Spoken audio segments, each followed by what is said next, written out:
Analyser ses ventes sur l'année 2024 selon le trimestre sélectionné, comme tu peux le voir ici sur mon tableur Excel, et analyser ces ventes à partir d'une courbe où j'aurai calculé le montant total de mes ventes par trimestre. Si tu souhaites ici connaître mes astuces, je te montre cela juste après. Juste avant d'entamer ce tutoriel, n'hésite surtout pas à liker ce contenu et à t'abonner à ma chaîne. J'ai au préalable de ce tutoriel saisi l'intégralité de mes chiffres d'affaires mensuels du mois de janvier 2024 jusqu'au mois de décembre 2024. Je vais ici dans un premier temps retrouver le trimestre concerné par mois. Pour cela, ça va être égal entre guillemets trimestre naturellement. Je mets un espace, ou plutôt trimestre, je mets un espace, je ferme les guillemets, je mets l'esperluette. Pour avoir la valeur du trimestre, ça va être une valeur entière, donc j'utilise la fonction ent, j'ouvre la parenthèse.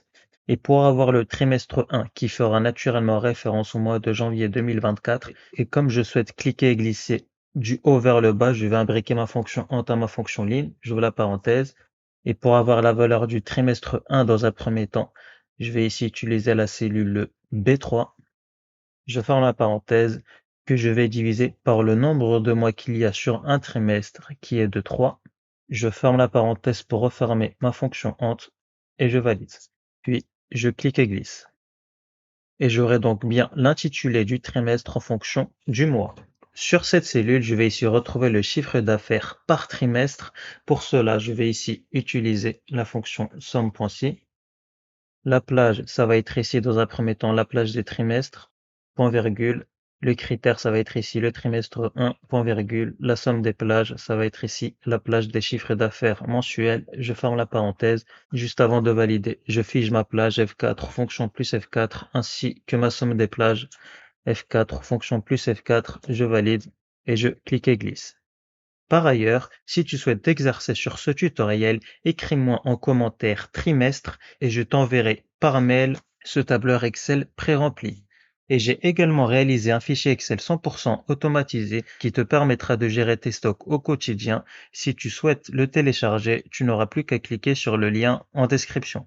Je vais ici dans un premier temps réaliser une courbe pour comparer l'évolution de mes ventes au cours de l'année 2024. Pour cela, je sélectionne ici les deux colonnes concernées, je vais aller dans Insertion, puis au niveau de la courbe, je sélectionne ici cette courbe que je vais bien évidemment améliorer. Pour cela, je double-clique au niveau de ma courbe. Au niveau du remplissage, ça va être ici une couleur verte, donc comme au niveau de la colonne de mon chiffre d'affaires, donc standard, je sélectionne ici ce vert, je fais OK. Ensuite, je vais tout en bas, au niveau du lissage, je coche sur lissage et je vais passer la largeur de ma courbe à 5,25 points. Bon, je vais mettre à gauche. Donc ici, tu as déjà un petit aperçu. Je vais plutôt le mettre même à 7,25. Voilà, parfait. Ensuite, au niveau de la marque, je vais dans Options des marques. Dans Prédéfini, je vais ici sélectionner une marque d'une forme circulaire et je vais mettre une taille à 8 et je vais sélectionner Remplissage uni et je vais garder ici cette couleur noire. Puis, je vais aller au niveau de la plume. Dans l'éclat, je vais mettre une éclat de couleur noire que je vais bien évidemment réduire. Donc, je vais aller la réduire à environ 4 points et je vais augmenter la transparence jusqu'à environ 30%. Je vais plutôt mettre la taille à 2 points et voilà. Et là, je peux refermer. Au niveau de mes abscisses, je vais mettre ici en gras, je vais augmenter la taille de police. Puis bien évidemment, je vais ici rajouter mes chiffres d'affaires mensuels générés par trimestre, donc j'appuie sur plus, étiquette de données que je mets en gras. Je vais également supprimer le quadrillage qu'il y a en arrière-plan de ma courbe, donc je clique sur l'un des traits, puis j'appuie sur la touche Supre, et le titre du graphique, donc je sélectionne dans titre du graphique est égal à chiffre d'affaires par trimestre, je valide, que je mets en gras et que je souligne. Par ailleurs, au niveau de mes étiquettes de données, je vais plutôt prendre comme style de police en calibré, qui me paraît plus net. Voilà, parfait. Et là, je peux agrandir ma courbe. Et dernière chose, je vais supprimer la bordure au niveau de ma courbe. Donc, dans bordure, je sélectionne aucun trait et je referme. Voilà, parfait. Et je augmente légèrement la taille de police de mes étiquettes de données. Et donc, on peut constater que sur l'année 2024, j'aurais connu deux pics, donc au premier trimestre et au quatrième trimestre. j'aurais connu un chiffre d'affaires trimestriel au quatrième trimestre de presque 200 000 euros, tandis qu'au deuxième trimestre, j'aurais cumulé un chiffre d'affaires total de 132 500 euros, soit 60 000 euros d'écart par rapport au quatrième trimestre. Ensuite, pour analyser en profondeur les chiffres d'affaires générés par trimestre, je vais pour cela retrouver les chiffres d'affaires mensuels selon le trimestre que j'aurai sélectionné.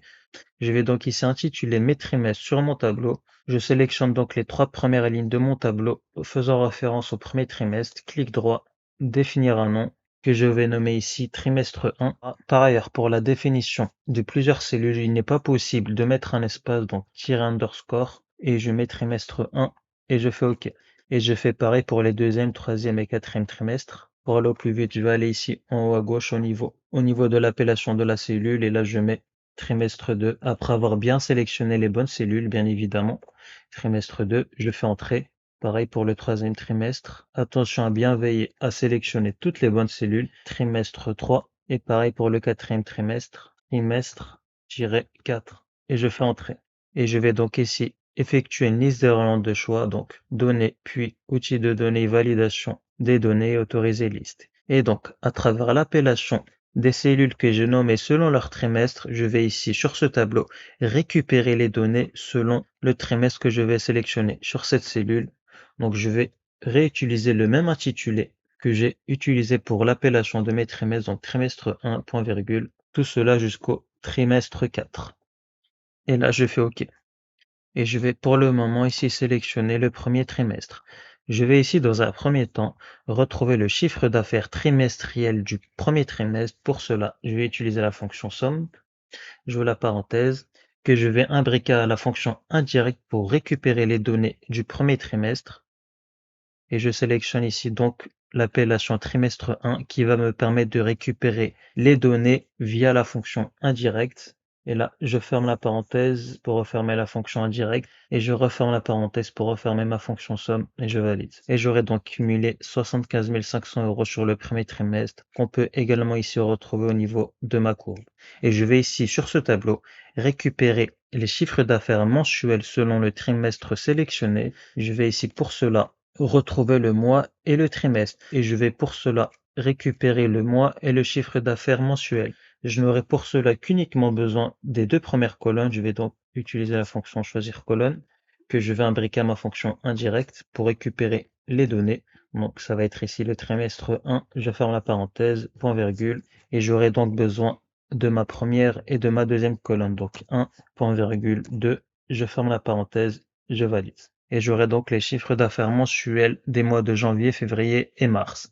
Et si je sélectionne le troisième trimestre, j'aurai les chiffres d'affaires mensuels relatifs au troisième trimestre, le quatrième également, et également le deuxième.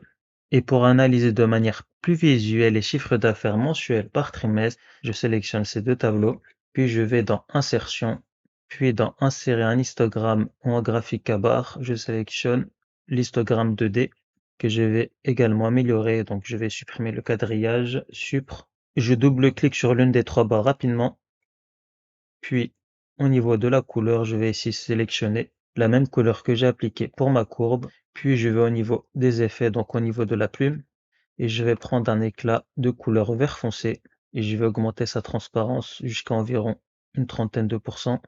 Et dans format 3D, je vais mettre la largeur de mes biseaux supérieure à 5 points au niveau de la largeur et pareil au niveau des biseaux inférieurs. Je valide.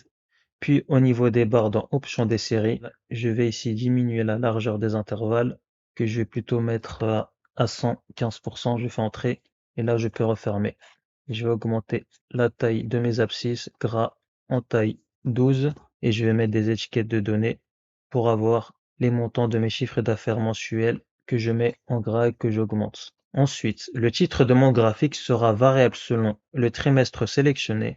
Pour cela, au niveau du titre de mon tableau, je vais utiliser une formule qui va me permettre d'adapter le titre de mon tableau selon le trimestre sélectionné et selon le chiffre d'affaires trimestriel. Pour cela, ça va être est égal à entre guillemets CA, donc CA pour chiffre d'affaires mensuel, CA mensuel, plutôt je vais le mettre en minuscule, CA mensuel du, je ferme les guillemets, je mets l'esperluette Et ça va être ici pour le moment le trimestre 2, donc le deuxième trimestre. Donc chiffre d'affaires mensuel du trimestre 2, je remets l'esperluette, je réouvre les guillemets, je mets un espace d'un montant de, je mets un espace, je ferme les guillemets, je mets l'esperluette, et là je vais ici retrouver le montant qui est ici de 132 500 euros. Je remets l'esperluette pour indiquer que ça sera bien en format monétaire, donc je mets le signe de l'euro, je referme les guillemets, et j'aurai donc chiffre d'affaires mensuel du trimestre 2 d'un montant de 132 500 euros, et je valide. D'ailleurs, je vais mettre des bordures, et j'aurai bien le titre adapté en fonction du trimestre sélectionné, et si je sélectionne le premier trimestre, on voit bien que mon histogramme s'actualise selon le trimestre sélectionné et également le titre. Donc chiffre d'affaires mensuel du trimestre 1 d'un montant de 75 500 euros. Et bien évidemment, le titre de mon graphique sera variable. Donc pour cela, je mets est égal au titre du graphique paramétré juste ici et je fais entrer. Et je mets en gras. Et à partir de là, j'aurai terminé l'automatisation de mon histogramme. Je peux placer mon histogramme par-dessus mon tableau. Et en dessous du trimestre que je vais sélectionner, bien évidemment, je vais légèrement l'agrandir. Voilà. Et je double-clique au niveau de mon histogramme pour également supprimer la bordure, donc aucun trait. Et je refais.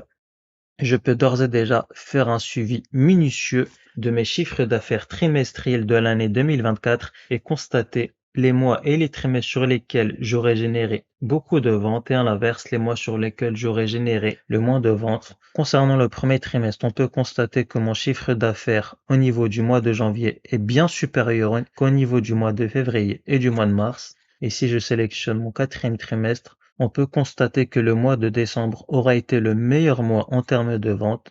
Au niveau du deuxième, cela concernera le mois de juin et au niveau du troisième trimestre, ça va être ici le mois de septembre et à l'inverse, j'aurai connu un creux au niveau du mois d'août.